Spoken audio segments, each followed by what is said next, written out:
the ongoing testing of the MotoG24 devices at 300 and we'll say 50 something hours, 360 hours.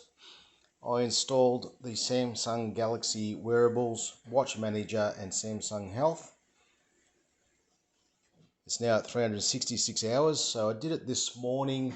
It would have been about 6 to 8 hours ago. It has now failed. So let me ring device number 2.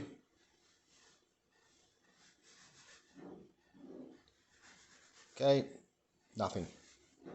Try again, nothing. Let me use device number 2, which was reset with the recovery software.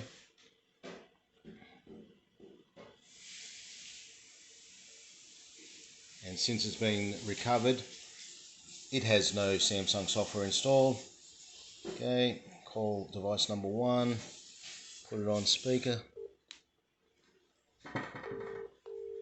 Okay, it's ringing. Device number 1 is not doing a single thing.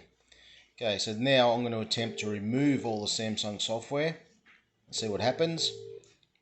If that doesn't recover it, I guess I'm factory resetting and starting all over from scratch. But I think we can confirm here. My phone is currently unattended. Please leave a message and I may get back to you. Let's see if I get a text message telling me of a missed call. Oh, I didn't leave a message. Okay, yeah, missed call. You have a voicemail. Alright, so let's remove all the Samsung software, and then following that, if it doesn't work, we will be resetting this and doing the recovery software again. We cannot run Samsung Galaxy software on a Moto G24.